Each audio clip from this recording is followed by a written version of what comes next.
Mr. Speaker, Mr. Vice President, members of Congress, the First Lady of the United States, and my fellow Americans. Less than 1 year has passed since I first stood at this podium in this majestic chamber to speak on behalf of the American people and to address their concerns, their hopes, and their dreams. That night, our new administration had already taken very swift action. A new tide of optimism was already sweeping across our land. Each day since, we have gone forward with a clear vision and a righteous mission to make America great again for all Americans.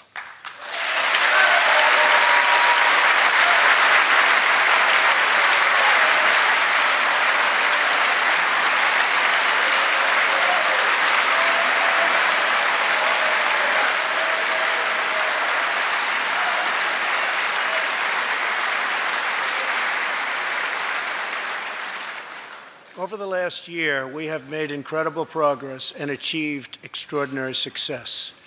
We have faced challenges we expected and others we could never have imagined. We have shared in the heights of victory and the pains of hardship. We have endured floods and fires and storms. But through it all, we have seen the beauty of America's soul and the steel in America's spine. Each test has forged new American heroes to remind us who we are and show us what we can be.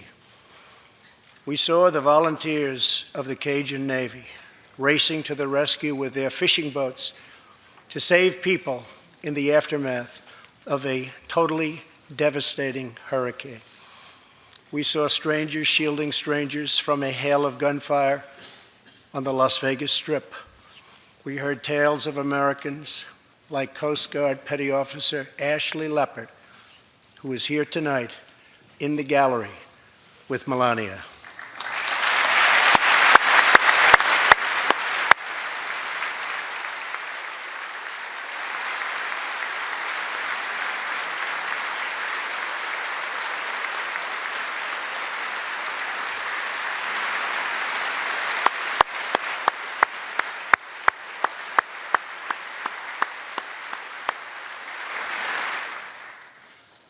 Ashley was aboard one of the first helicopters on the scene in Houston during the Hurricane Harvey. Through 18 hours of wind and rain, Ashley braved live power lines and deep water to help save more than 40 lives. Ashley, we all thank you. Thank you very much.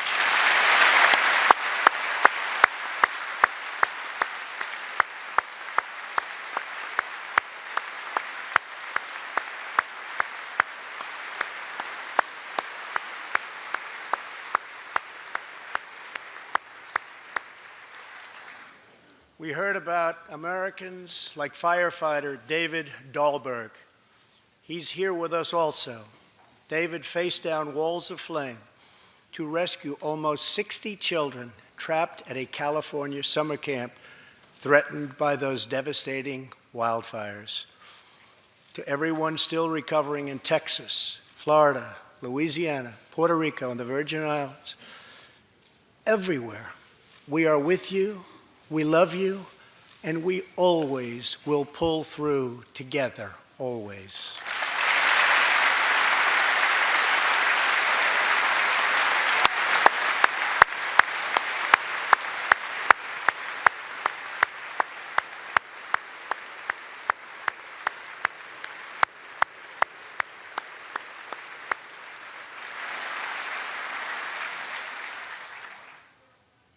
Thank you to David and the brave people of California. Thank you very much, David. Great job. Some trials over the past year touched this chamber very personally.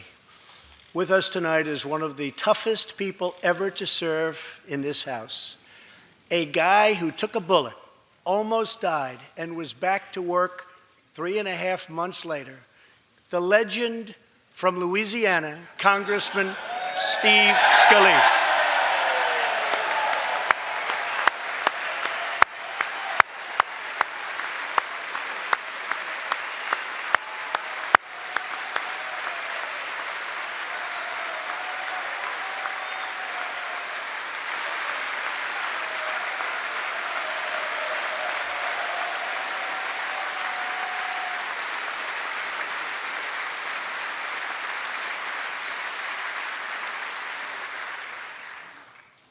I think they like you, Steve. We're incredibly grateful for the heroic efforts of the Capitol Police officers, the Alexandria Police, and the doctors, nurses, and paramedics who saved his life and the lives of many others, some in this room. In the aftermath, yes.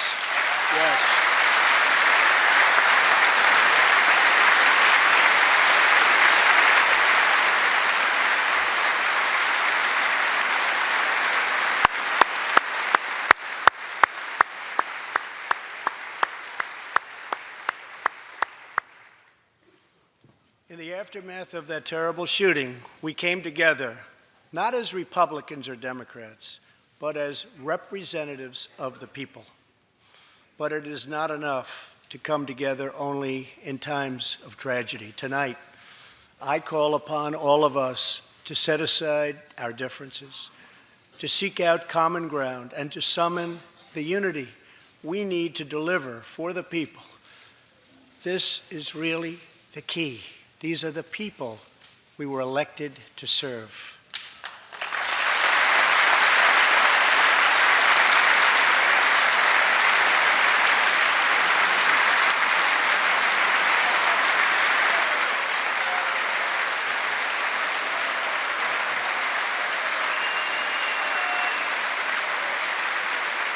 Thank you. Over the last year, the world has seen what we always knew, that no people on earth are so fearless or daring or determined as Americans. If there is a mountain, we climb it. If there's a frontier, we cross it. If there's a challenge, we tame it. If there's an opportunity, we seize it.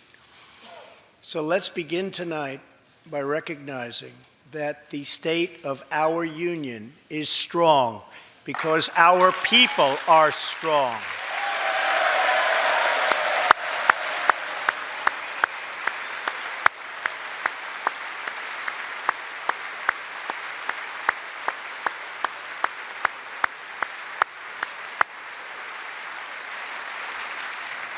And together we are building a safe, strong, and proud America.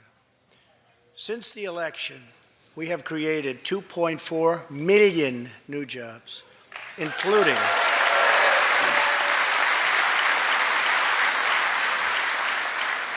including 200,000 new jobs in manufacturing alone. Tremendous numbers. After years and years of wage stagnation, we are finally seeing rising wages.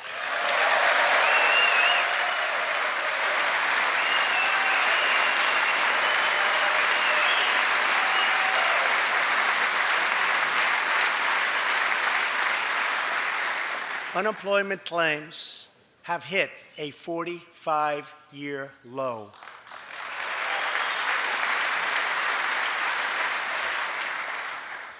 And something I'm very proud of, African American unemployment stands at the lowest rate ever recorded.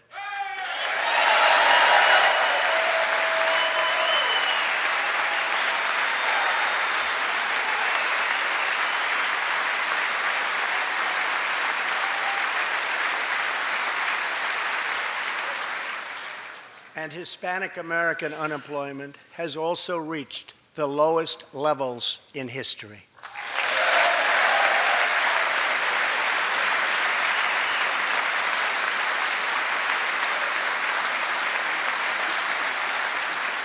Small business confidence is at an all-time high.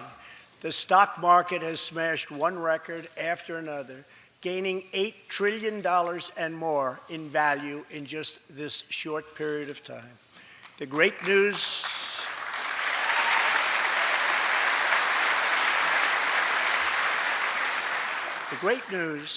for Americans, 401k, retirement pension, and college savings accounts have gone through the roof. And just as I promised the American people from this podium 11 months ago, we enacted the biggest tax cuts and reforms in American history.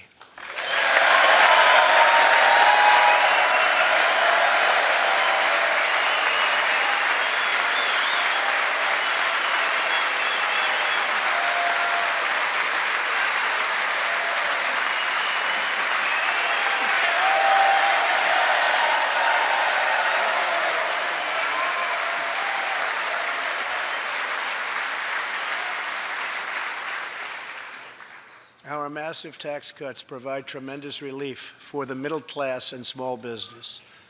To lower tax rates for hardworking Americans, we nearly doubled the standard deduction for everyone.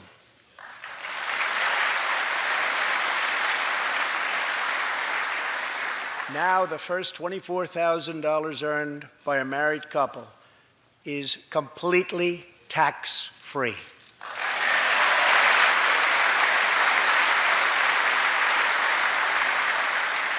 We also doubled the child tax credit.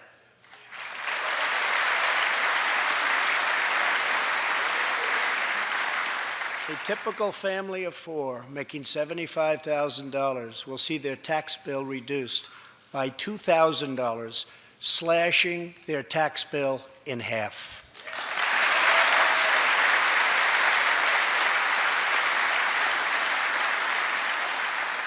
In April, this will be the last time you will ever file under the old and very broken system, and millions of Americans will have more take-home pay starting next month, a lot more.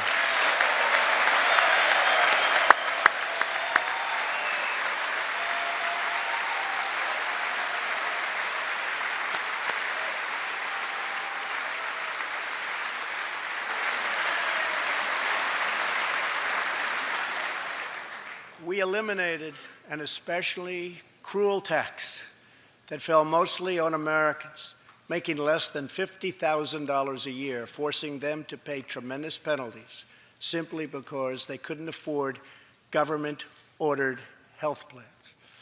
We repealed the core of the disastrous Obamacare. The individual mandate is now gone. Thank heaven.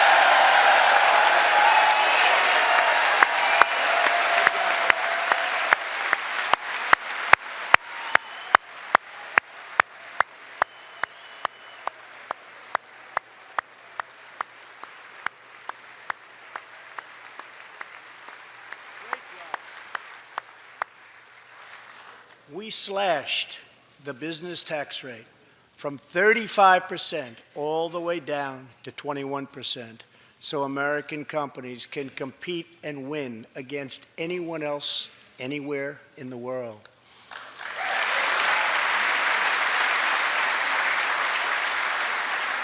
These changes alone are estimated to increase average family income by more than $4,000. A lot of money.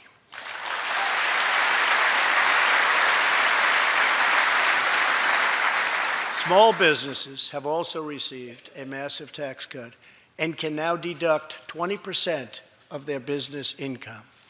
Here tonight are Steve Staub and Sandy Keplinger of Staub Manufacturing, a small, beautiful business in Ohio. They've just finished the best year in their 20-year history.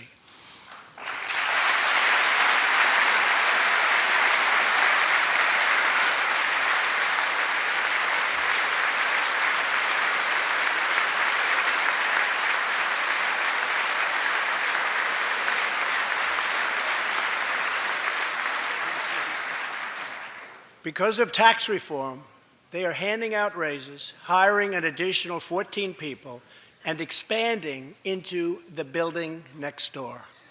Good feeling.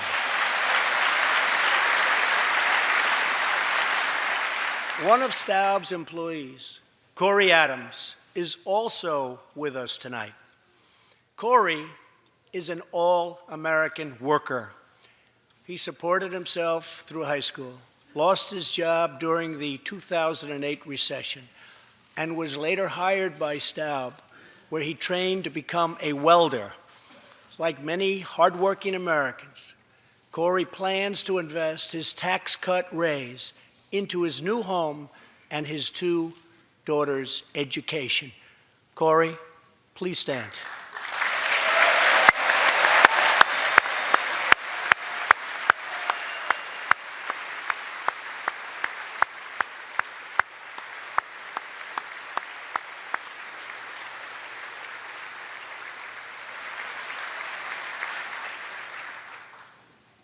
and he's a great welder. I was told that by the man that owns that company that's doing so well. So congratulations, Corey. Since we passed tax cuts, roughly 3 million workers have already gotten tax cut bonuses, many of them thousands and thousands of dollars per worker, and it's getting more every month, every week.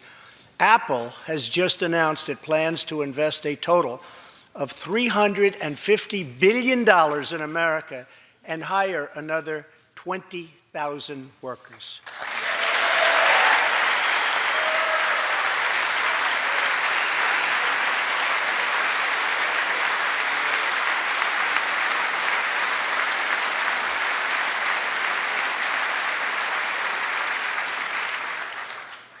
And just a little while ago, ExxonMobil announced a $50 billion investment in the United States, just a little while ago.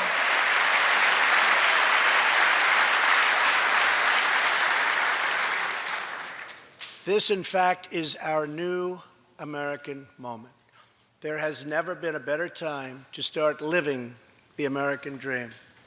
So to every citizen watching at home tonight, no matter where you've been or where you've come from, this is your time. If you work hard, if you believe in yourself, if you believe in America, then you can dream anything. You can be anything. And together, we can achieve absolutely anything.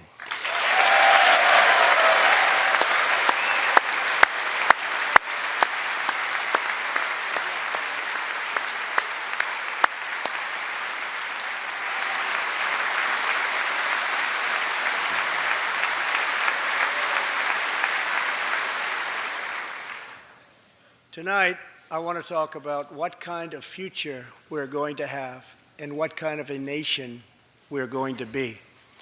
All of us together as one team, one people, and one American family can do anything. We all share the same home, the same heart, the same destiny, and the same great American flag.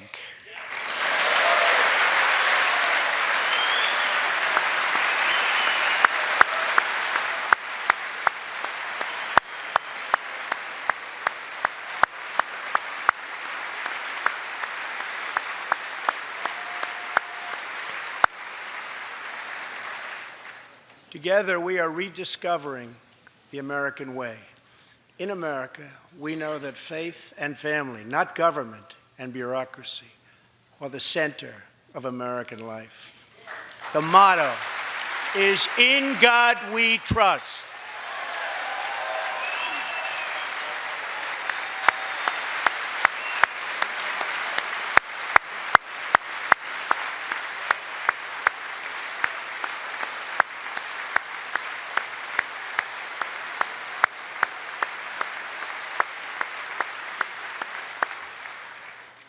And we celebrate our police, our military, and our amazing veterans as heroes who deserve our total and unwavering support.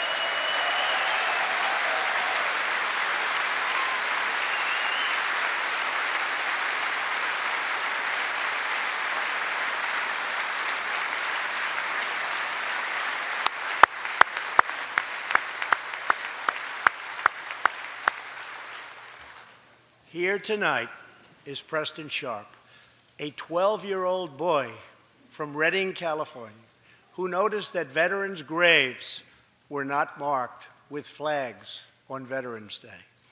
He decided all by himself to change that and started a movement that has now placed 40,000 flags at the graves of our great heroes.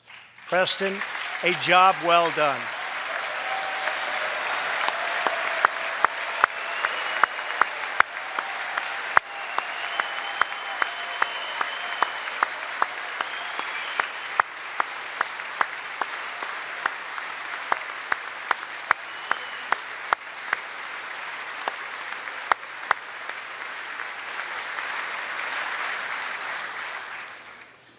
Young patriots like Preston teach all of us about our civic duty, as Americans. And I met Preston a little while ago, and he is something very special that I can tell you. Great future. Thank you very much for all you've done, Preston. Thank you very much. Preston's reverence for those who have served our nation reminds us of why we salute our flag, why we put our hands on our hearts for the Pledge of Allegiance, and why we proudly stand for the national anthem.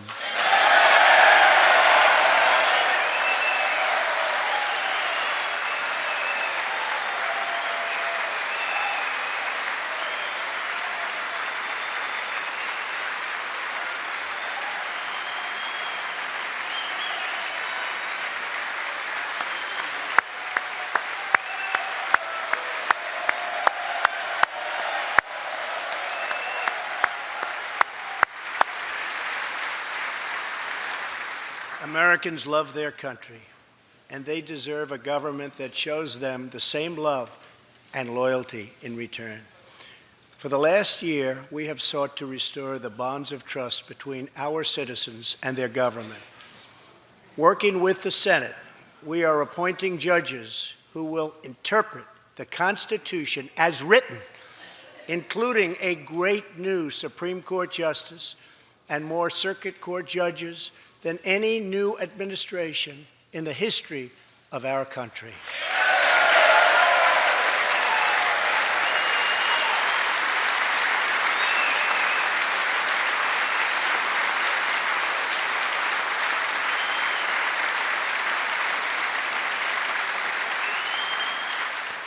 We are totally defending our Second Amendment and have taken historic actions to protect religious liberty.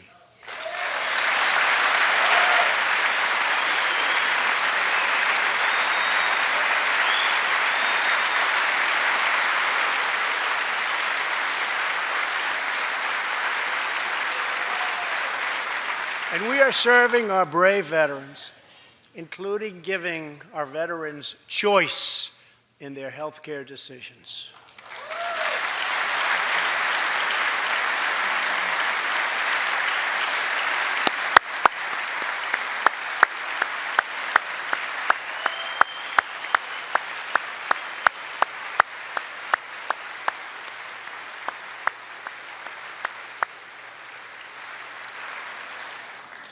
Last year, Congress also passed, and I signed, the landmark VA Accountability Act.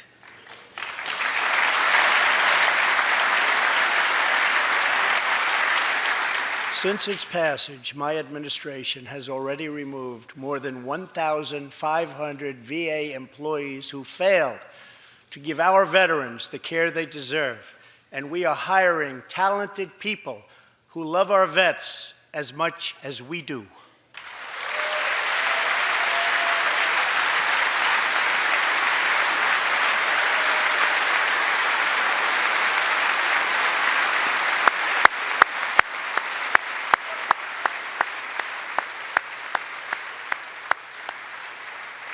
And I will not stop until our veterans are properly taken care of, which has been my promise to them from the very beginning of this great journey.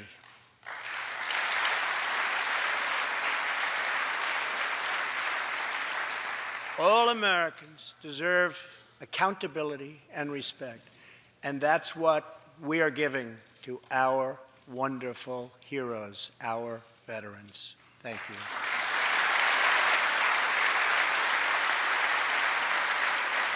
So tonight I call on Congress to empower every cabinet secretary with the authority to reward good workers and to remove federal employees who undermine the public trust or fail the American people.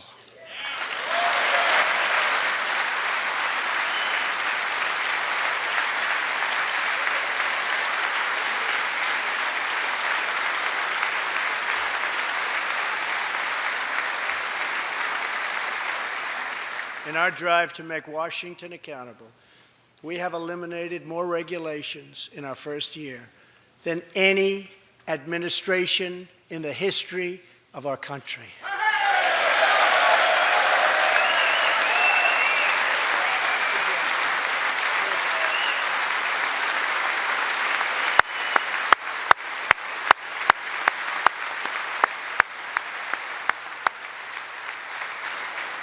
We have ended the war on American energy, and we have ended the war on beautiful, clean coal.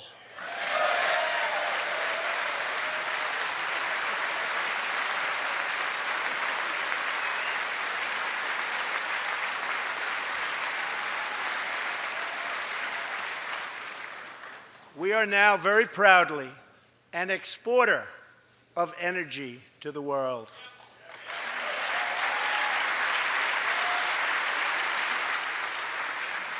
In Detroit, I halted government mandates that crippled America's great, beautiful auto workers so that we can get Motor City revving its engines again, and that's what's happening.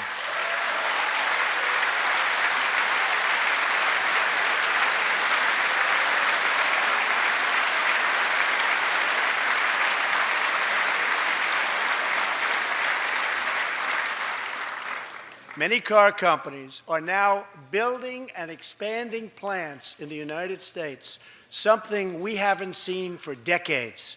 Chrysler is moving a major plant from Mexico to Michigan. Toyota and Mazda are opening up a plant in Alabama, a big one, and we haven't seen this in a long time. It's all coming back.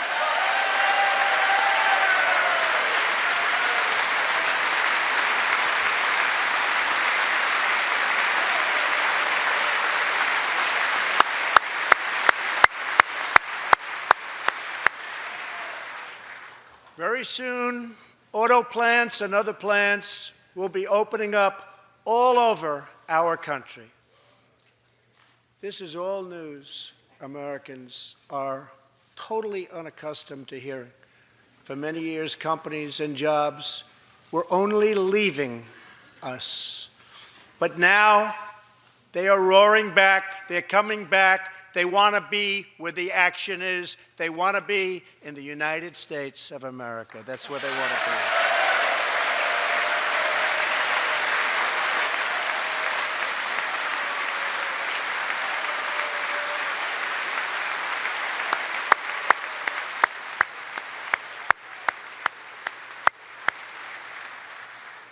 Exciting progress is happening every single day. To speed access to breakthrough cures and affordable generic drugs, last year, the FDA approved more new and generic drugs and medical devices than ever before in our country's history.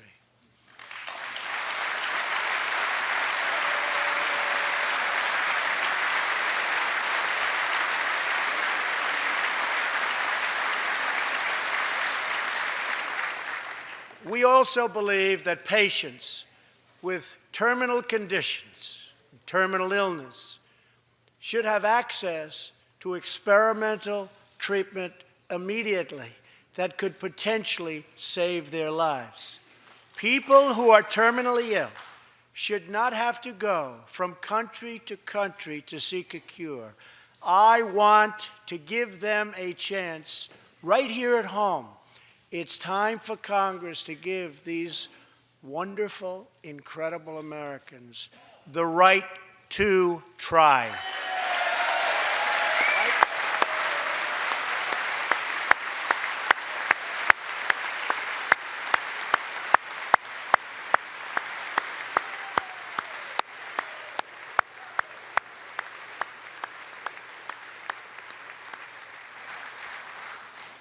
One of my greatest priorities is to reduce the price of prescription drugs.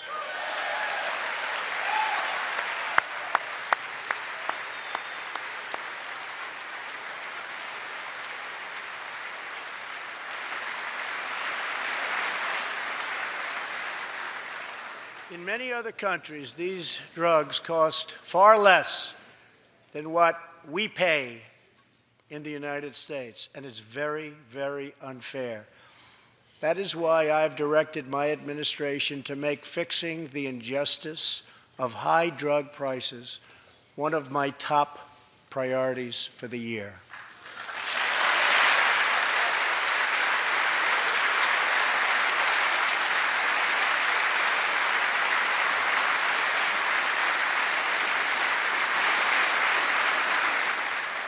and prices will come down substantially.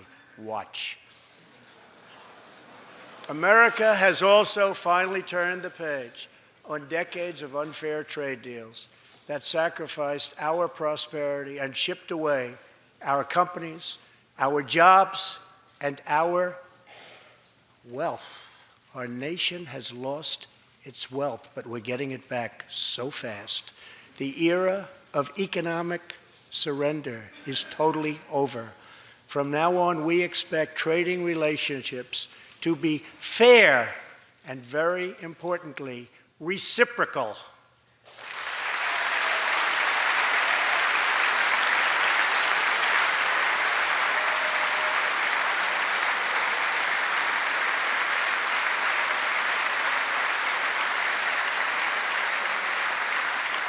We will work to fix bad trade deals and negotiate new ones, and they'll be good ones, but they'll be fair. And we will protect American workers and American intellectual property through strong enforcement of our trade rules.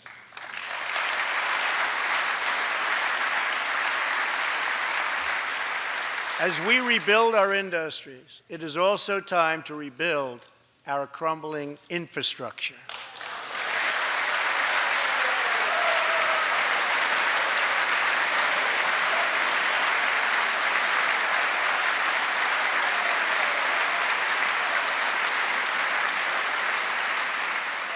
America is a nation of builders.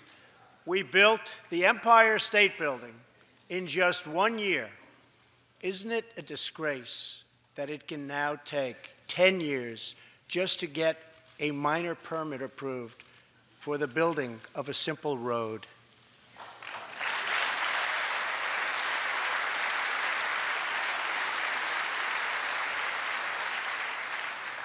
I am asking both parties to come together to give us safe, fast, reliable, and modern infrastructure that our economy needs and our people deserve.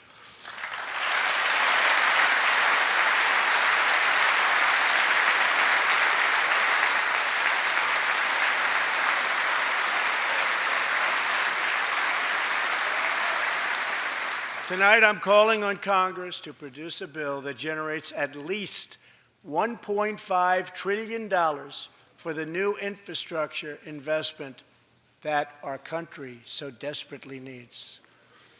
Every federal dollar should be leveraged by partnering with state and local governments and, where appropriate, tapping into private sector investment to permanently fix the infrastructure deficit, and we can do it.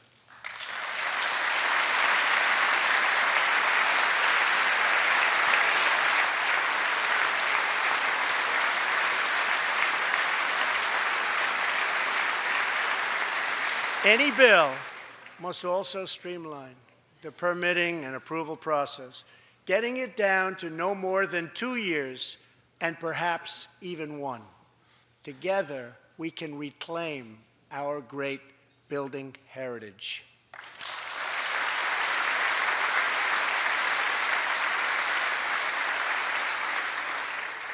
We will build gleaming new roads, bridges, highways, railways, and waterways all across our land.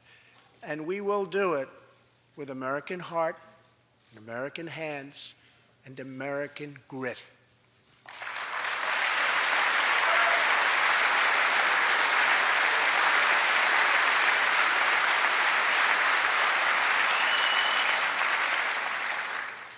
We want every American to know the dignity of a hard day's work. We want every child to be safe in their home at night. And we want every citizen to be proud of this land that we all love so much. We can lift our citizens from welfare to work, from dependence to independence, and from poverty to prosperity.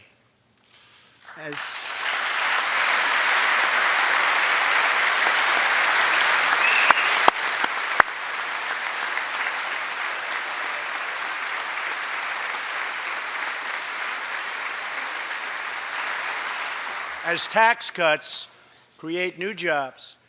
Let's invest in workforce development, and let's invest in job training, which we need so badly.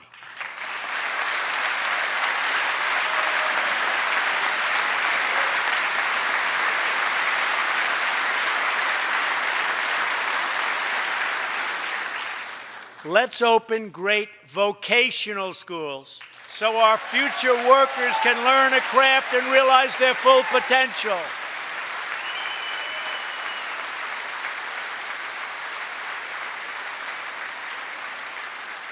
And let's support working families by supporting paid family leave.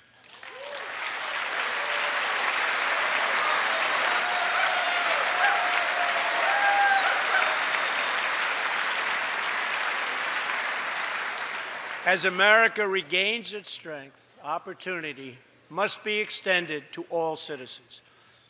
That is why this year we will embark on reforming our prisons to help former inmates who have served their time get a second chance at life.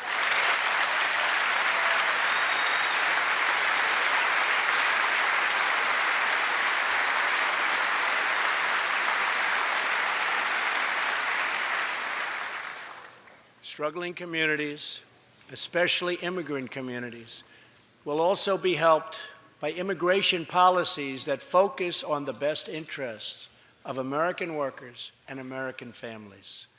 For decades, open borders have allowed drugs and gangs to pour into our most vulnerable communities. They've allowed millions of low-wage workers to compete for jobs and wages against the poorest Americans.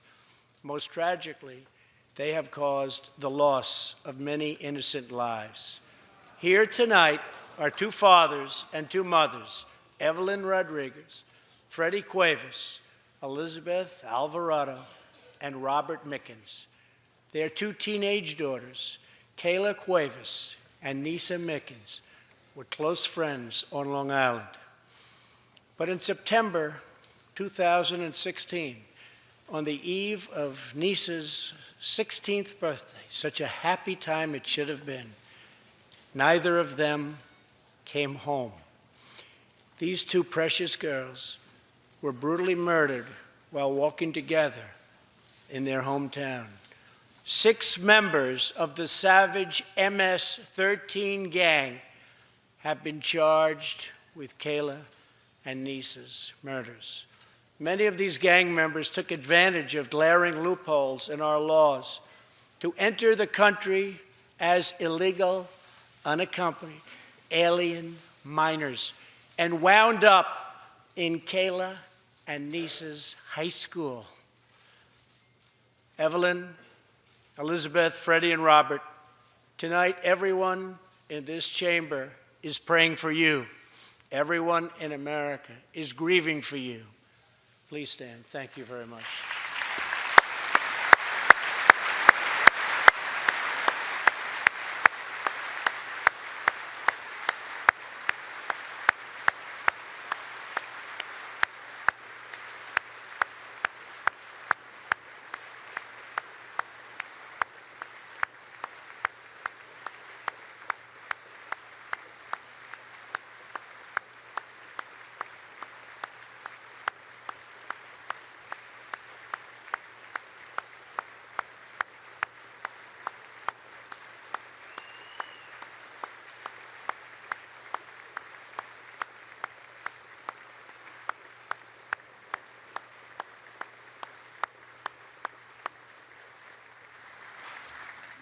I want you to know that 320 million hearts are right now breaking for you. We love you. Thank you.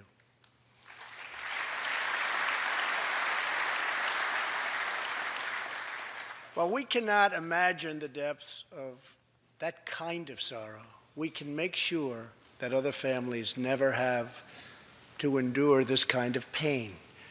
Tonight I am calling on Congress to finally close the deadly loopholes that have allowed MS-13 and other criminal gangs to break into our country. We have proposed new legislation that will fix our immigration laws and support our ICE and Border Patrol agents. These are great people. These are great, great people that work so hard in the midst of such danger so that this can never happen again.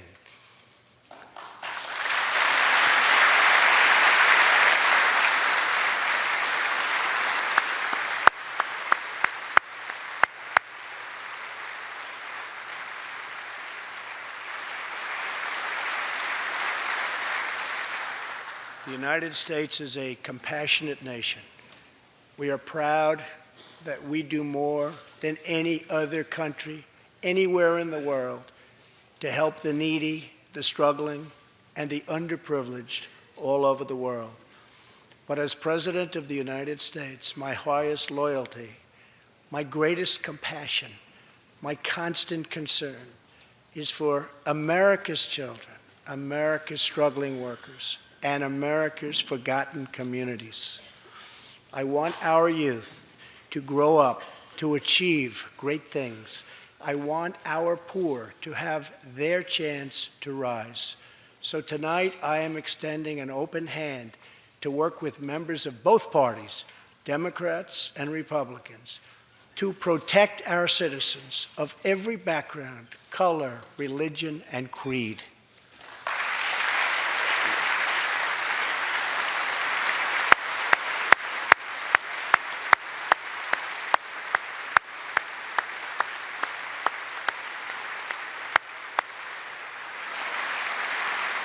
My duty, and the sacred duty of every elected official in this chamber, is to defend Americans, to protect their safety, their families, their communities, and their right to the American dream. Because Americans are dreamers too.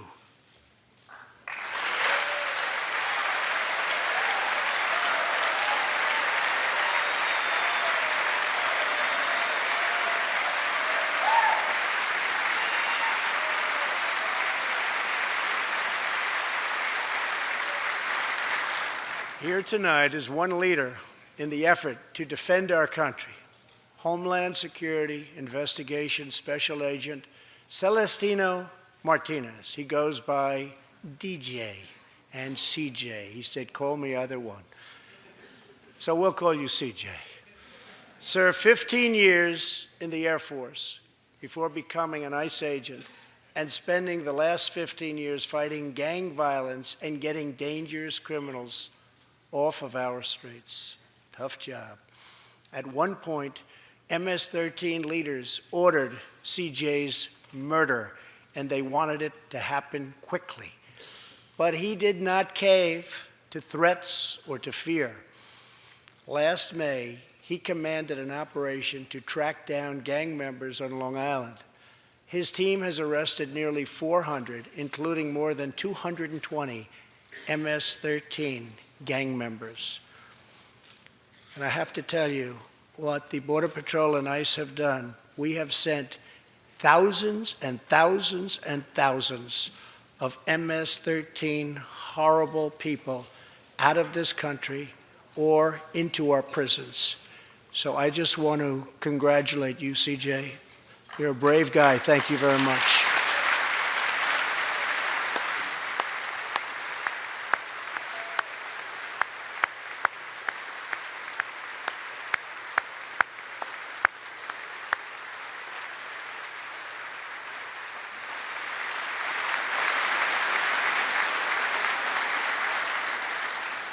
And I asked CJ, what's the secret? He said, we're just tougher than they are. And I like that answer.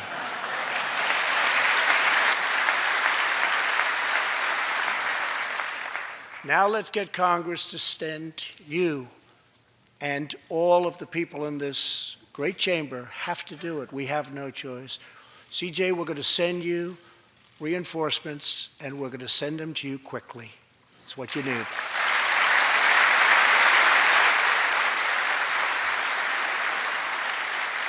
Over the next few weeks, the House and Senate will be voting on an immigration reform package. In recent months, my administration has met extensively with both Democrats and Republicans to craft a bipartisan approach to immigration reform. Based on these discussions, we presented Congress with a detailed proposal that should be supported by both parties as a fair compromise, one where nobody gets everything they want, but where our country gets the critical reforms it needs and must have.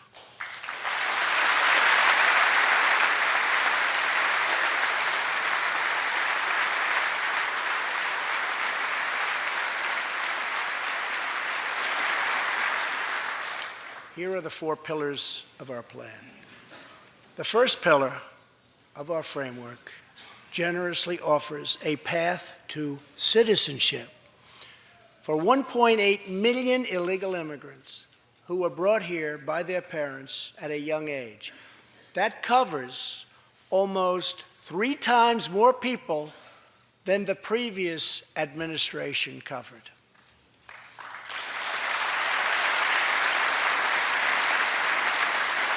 Under our plan, those who meet education and work requirements and show good moral character will be able to become full citizens of the United States over a 12-year period.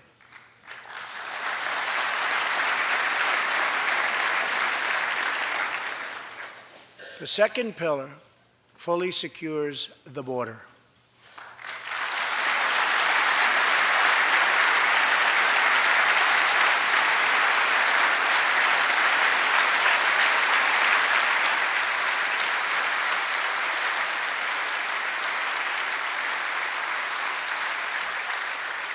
That means building a great wall on the southern border, and it means hiring more heroes like CJ to keep our communities safe.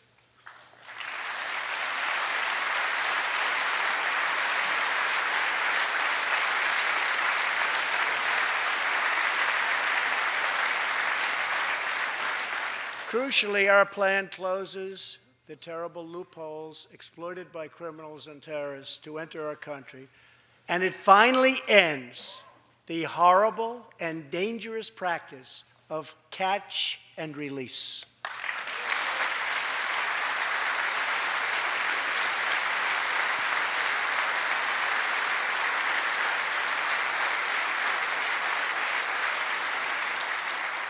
The third pillar ends the visa lottery, a program that randomly hands out green cards without any regard for skill, merit, or the safety of American people.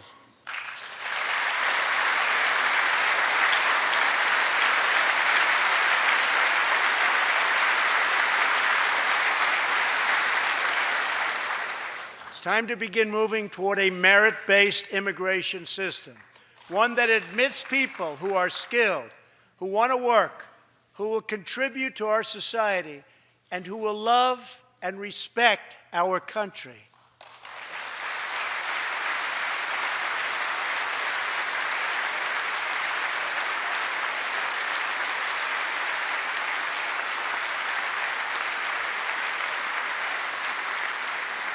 The fourth and final pillar protects the nuclear family by ending chain migration.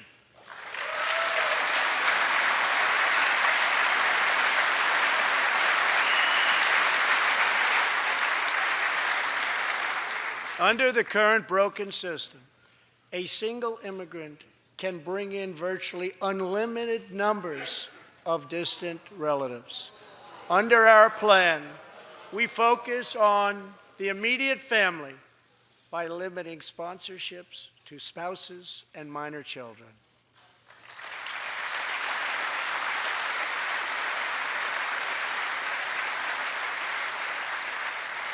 This vital reform is necessary not just for our economy, but for our security and for the future of America. In recent weeks, 2 terrorist attacks in New York were made possible by the visa lottery and chain migration.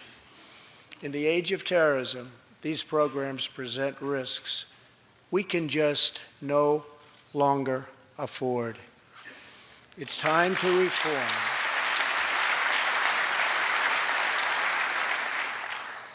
these outdated immigration rules and finally bring our immigration system into the 21st century.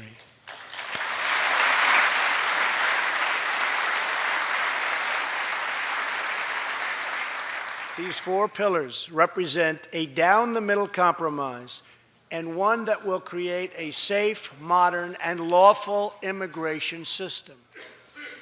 For over 30 years, Washington has tried and failed to solve this problem. This Congress can be the one that finally makes it happen. Most importantly, these four pillars will produce legislation that fulfills my ironclad pledge to sign a bill that puts America first.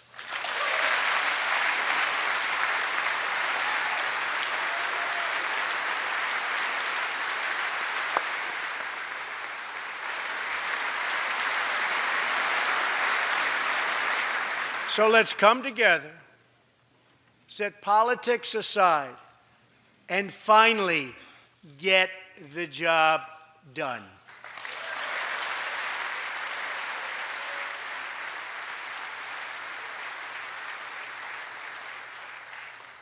These reforms will also support our response to the terrible crisis of opioid and drug addiction. Never before has it been like it is now.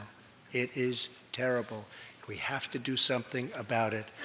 In 2016, we lost 64,000 Americans to drug overdoses, 174 deaths per day, 7 per hour.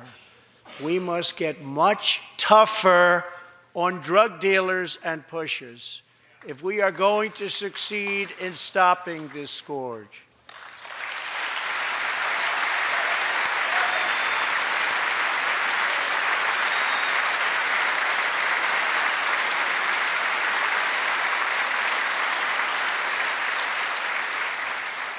My administration is committed to fighting the drug epidemic and helping get treatment for those in need, for those who have been so terribly hurt. The struggle will be long and it will be difficult, but as Americans always do, in the end, we will succeed, we will prevail.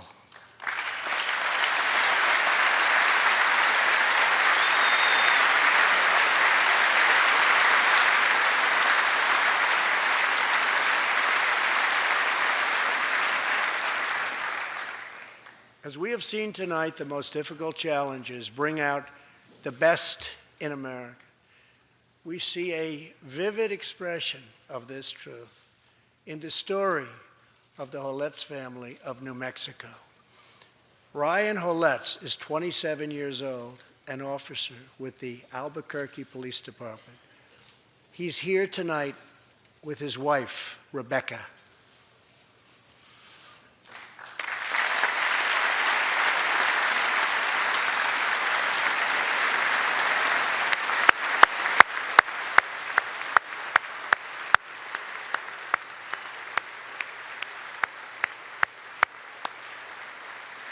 Thank you, Ryan. Last year, Ryan was on duty when he saw a pregnant, homeless woman preparing to inject heroin. When Ryan told her she was going to harm her unborn child, she began to weep. She told him she didn't know where to turn, but badly wanted a safe home for her baby. In that moment, Ryan said he felt God speak to him. You will do it because you can. He heard those words. He took out a picture of his wife and their 4 kids. Then he went home to tell his wife, Rebecca. In an instant, she agreed to adopt. The Holetz named their new daughter Hope. Ryan and Rebecca, you embody the goodness of our nation. Thank you.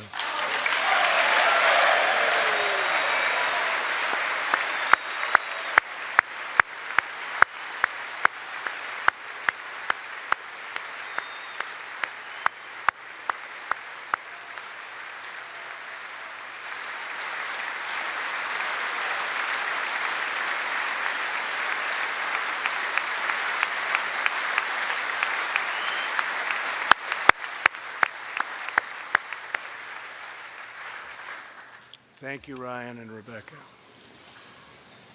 As we rebuild America's strength and confidence at home, we are also restoring our strength and standing abroad. Around the world, we face rogue regimes, terrorist groups, and rivals like China and Russia that challenge our interests, our economy, and our values. In confronting these horrible dangers, we know that weakness is the surest path to conflict, and unmatched power is the surest means to our true and great defense. For this reason, I am asking Congress to end the dangerous defense sequester and fully fund our great military.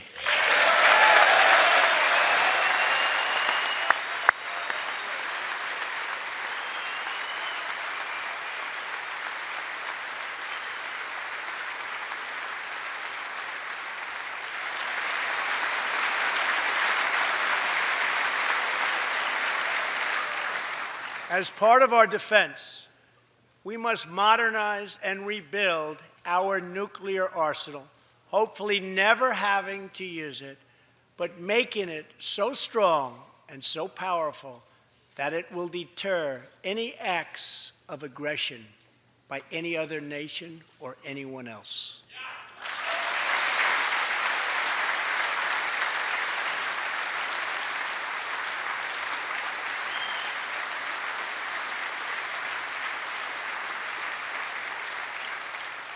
Perhaps someday in the future there will be a magical moment when the countries of the world will get together to eliminate their nuclear weapons.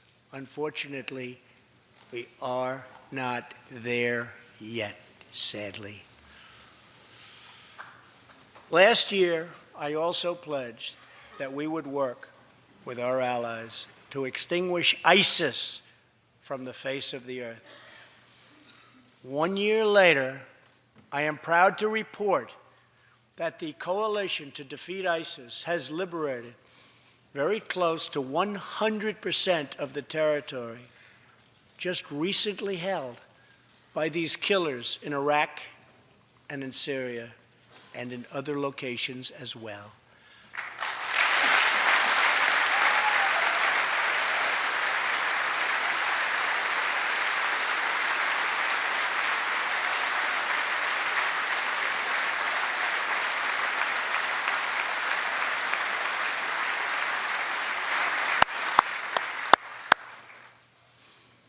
But there is much more work to be done.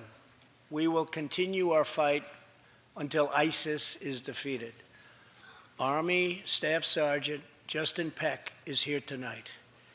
Near Raqqa last November, Justin and his comrade, Chief Petty Officer Kenton Stacy, were on a mission to clear buildings that ISIS had rigged with explosive, so that civilians could return to that city, hopefully soon and hopefully safely. Clearing the second floor of a vital hospital, Kenton Stacy was severely wounded by an explosion. Immediately, Justin bounded into the booby-trapped and unbelievably dangerous and unsafe building and found Kenton, but in very, very bad shape. He applied pressure to the wound and inserted a tube to reopen an airway. He then performed CPR for 20 straight minutes during the ground transport and maintained artificial respiration through 2.5 hours and through emergency surgery. Kenton Stacy would have died if it were not for Justin's selfless love for his fellow warrior. Tonight, Kenton is recovering in Texas. Raqqa is liberated, and Justin is wearing his new Bronze Star with a V for Valor. Staff Sergeant Peck, all of America salutes you.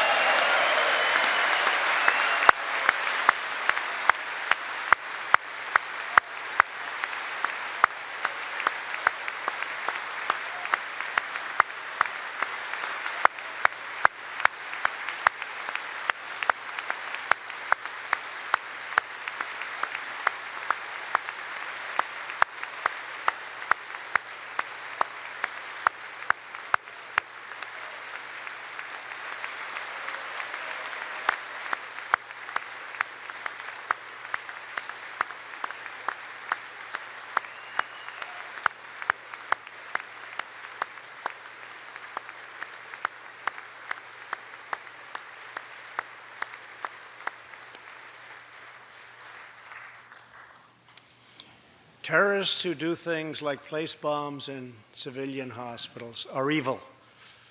When possible, we have no choice but to annihilate them. When necessary, we must be able to detain and question them. But we must be clear, terrorists are not merely criminals. They are unlawful enemy combatants.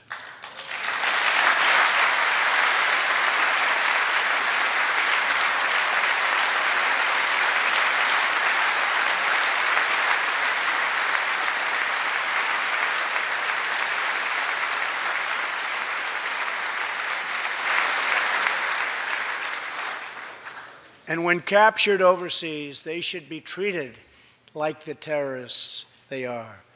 In the past, we have foolishly released hundreds and hundreds of dangerous terrorists, only to meet them again on the battlefield, including the ISIS leader, al-Baghdadi, who we captured, who we had, who we released. So today, I'm keeping another promise. I just signed, prior to walking in, an order directing Secretary Mattis, who is doing a great job. Thank you.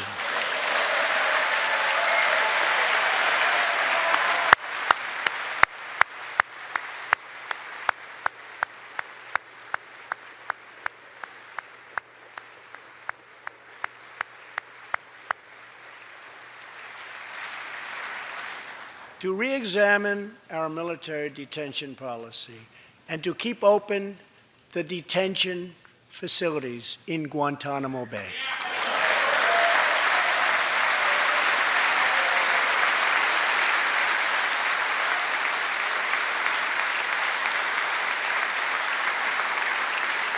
I am asking Congress to ensure that in the fight against ISIS and al-Qaeda, we continue to have all necessary power to detain terrorists wherever we chase them down, wherever we find them. And in many cases, for them, it will now be Guantanamo Bay.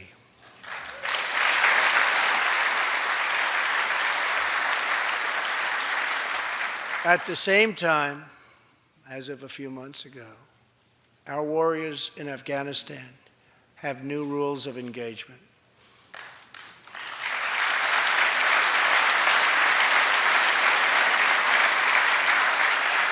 Along with their heroic Afghan partners, our military is no longer undermined by artificial timelines, and we no longer tell our enemies our plans.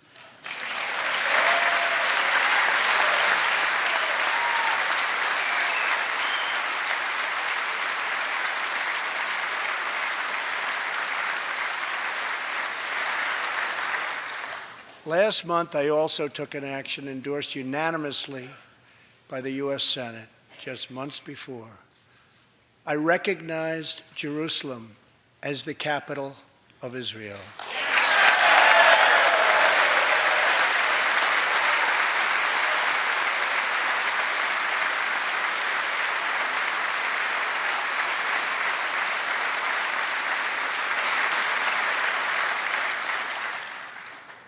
Shortly afterwards, dozens of countries voted in the United Nations General Assembly against America's sovereign right to make this decision.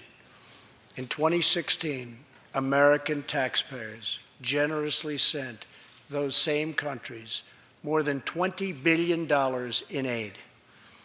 That is why tonight I am asking Congress to pass legislation to help ensure American foreign assistance dollars always serve American interests and only go to friends of America, not enemies of America.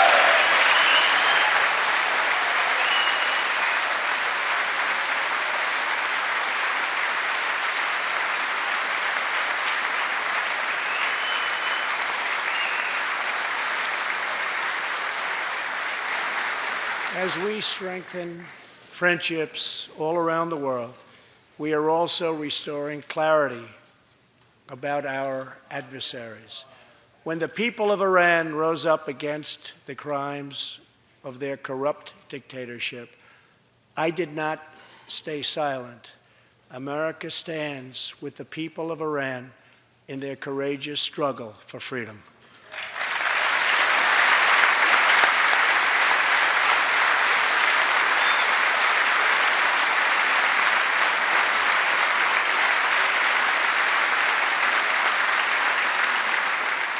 I am asking Congress to address the fundamental flaws in the terrible Iran nuclear deal. My administration has also imposed tough sanctions on the communist and socialist dictatorships in Cuba and Venezuela.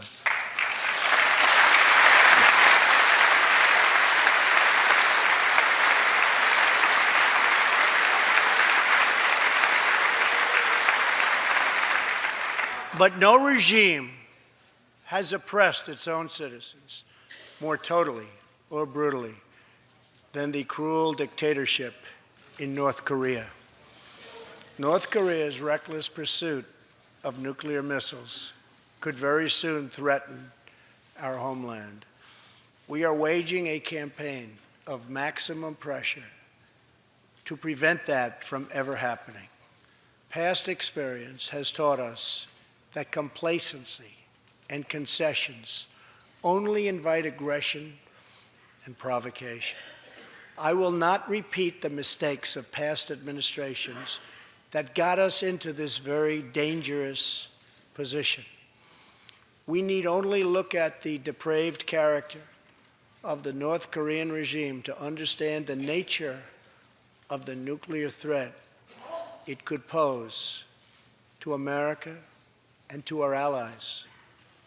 Otto Warmbier was a hard-working student at the University of Virginia, and a great student he was. On his way to study abroad in Asia, Otto joined a tour to North Korea.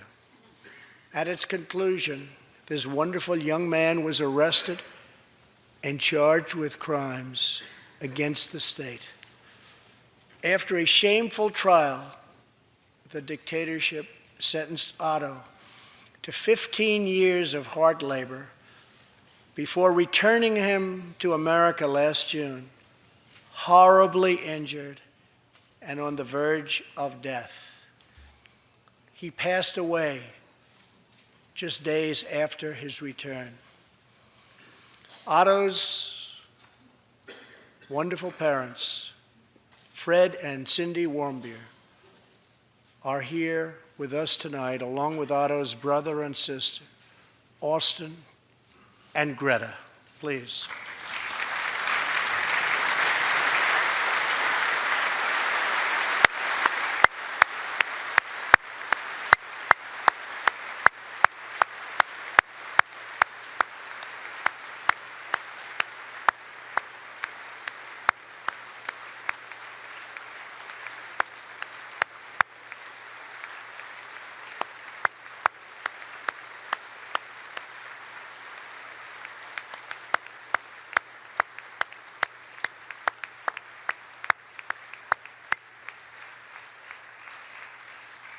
Incredible people. You are powerful witnesses to a menace that threatens our world, and your strength truly inspires us all. Thank you very much. Thank you.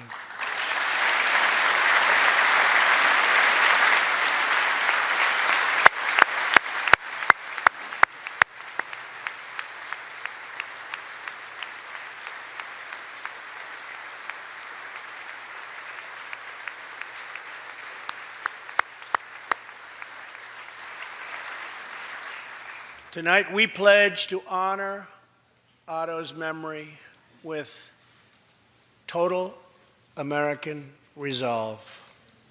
Thank you. Finally,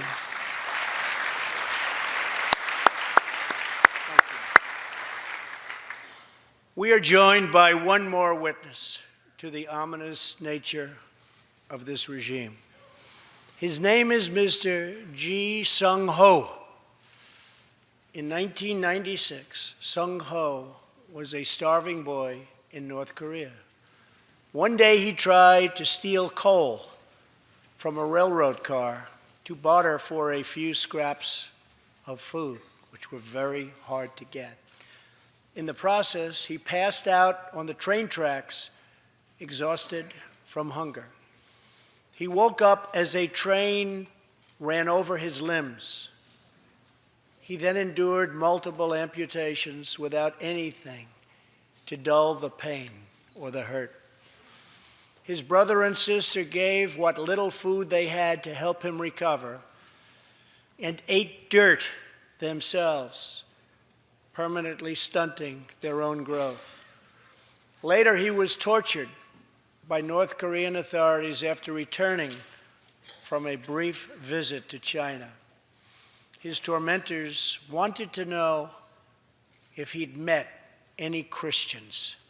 He had, and he resolved after that to be free.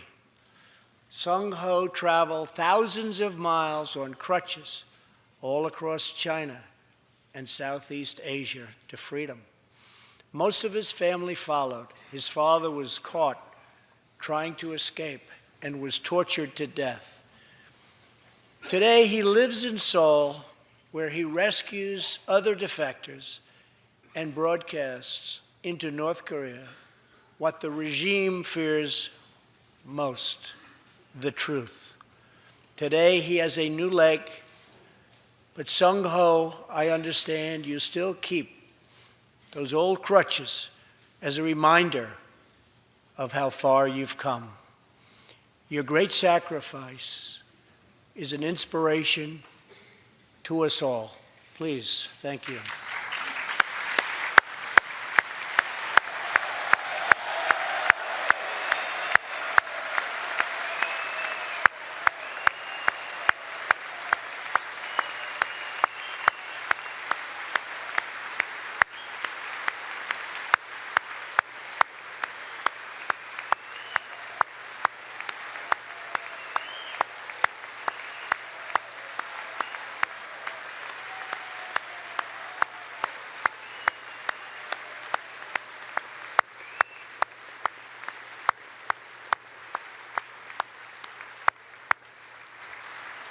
Sung Ho's story is a testament to the yearning of every human soul to live in freedom.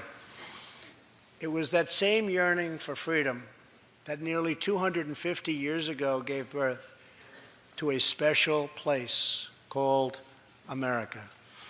It was a small cluster of colonies caught between a great ocean and a vast wilderness. It was home to an incredible people with a revolutionary idea that they could rule themselves, that they could chart their own destiny, and that together they could light up the entire world. That is what our country has always been about. That is what Americans have always stood for, always strived for, and always done. Atop the dome of this Capitol stands the Statue of Freedom. She stands tall and dignified among the monuments to our ancestors who fought and lived and died to protect her. Monuments to Washington and Jefferson and Lincoln and King.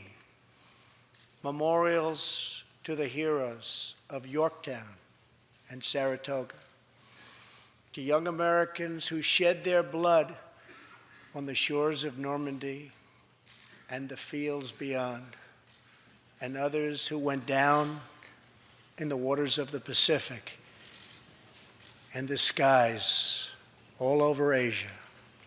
And freedom stands tall over one more monument, this one.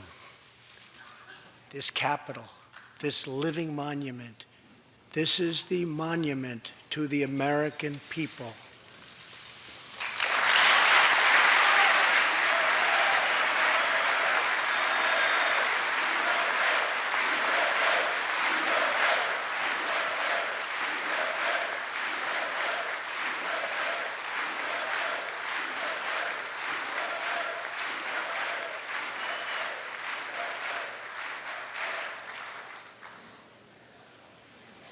We're a people whose heroes live not only in the past, but all around us, defending hope, pride, and defending the American way. They work in every trade. They sacrifice to raise a family. They care for our children at home. They defend our flag abroad. And they are strong moms and brave kids. They are firefighters and police officers and border agents, medics and Marines. But above all else, they are Americans. And this capital, this city, this nation belongs entirely to them.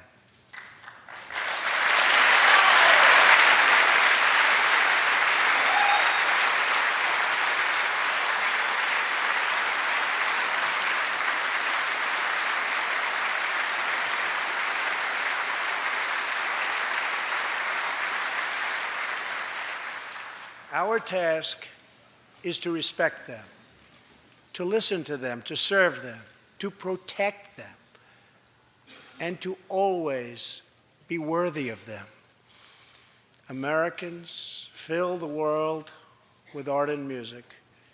They push the bounds of science and discovery, and they forever remind us of what we should never, ever forget.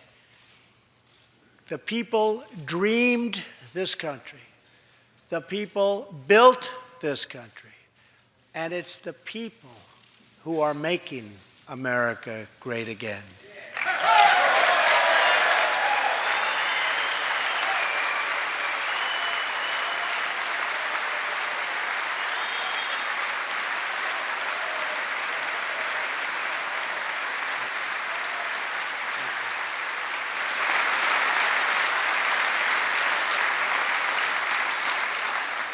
As long as we are proud of who we are and what we are fighting for, there is nothing we cannot achieve. As long as we have confidence in our values, faith in our citizens, and trust in our God, we will never fail. Our families will thrive. Our people will prosper. And our nation will forever be safe and strong and proud and mighty and free. Thank you, and God bless America. Good night.